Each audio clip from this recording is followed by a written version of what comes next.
All right, so I'm now going to show you how to take this motion here and do it much better, and much quicker using the graph editor. I accidentally already did this. Let me get rid of this. I'm going to put the graph editor up on this shelf. So under Windows, Animation, Graph Editor. Hold down Shift Control, and you left click on it, and it shows up here. We're going to open up this, and this is showing you change over time. So on frame 1, it's here. On frame 31, it's down here. Much easier to do it on the up and down motion here.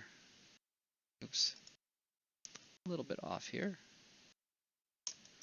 Like I said, I had to redo this because I forgot to do a step.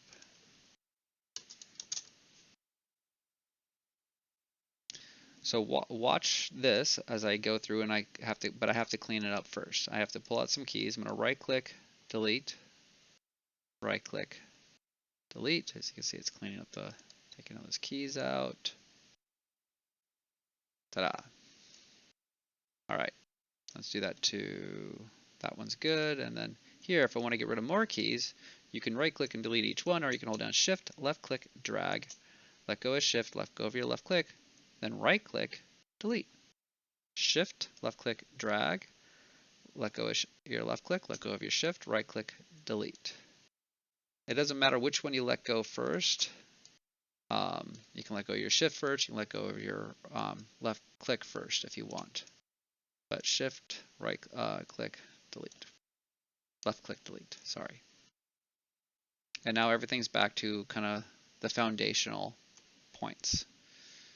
So with a couple of clicks of the button, I'm going to turn this into Pong, and this one into the bouncing ball.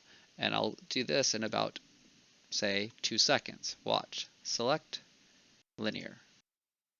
Now when you hit play, Pong, a Pong ball. The motion, it's going the same speed the entire time. When you see straight lines, it's one consistent motion. If you see this one, you can see it soft, straight, and then soft. This is easing in or easing out into the next motion, going quick, and then easing in. It's slowing in and slowing out. Now let's go to the bouncing ball here. I want it to ease in at the top, up here, and I want it to bounce down here, so kind of more of a linear shape. So I'm going to select both of those, all of those, and then I'm going to hit linear, which is going to give it that bounce. And it's not a really springy bounce. I want to get a little bit more spring in there. So you can see these little handles here. You can lift that up. It's going to arch it. Come over here, going to lift this one up too. It's going to arch it. I want to go past that peak. As you can see, you can go way past it. I want to go right about there. But now when I move this one, it moves the other one. Not very useful for a bounce, is it? But you can break these from each other. You hit this one here, it breaks them.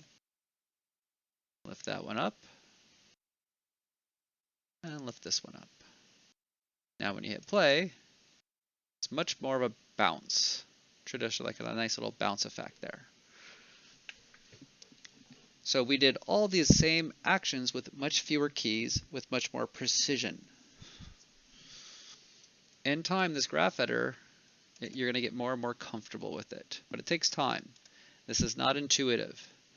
Seeing change over time with lines is something most of us will not be comfortable with. Apparently, if you know calculus and high levels of math, this makes more sense than, say, a traditional artist like I was when I first started. But in about 6 months, you're going to be very comfortable with this if you keep using it. Hopefully by the end of all these little assignments, you're not going to be intimidated or afraid to use it, but you're not going to find this intuitive and easy yet. It just takes time to get more and more comfortable with this process. So now we have a bouncing ball, a pong ball, and ease in and ease out. We're going to use more of these tools up here later.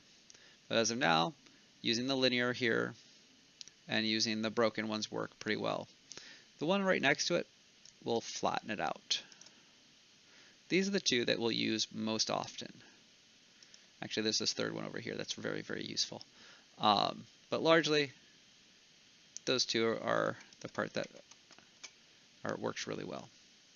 In the next video, I'm going to show you how to create a play blast to make a quick little movie out of this. And that's pretty much it.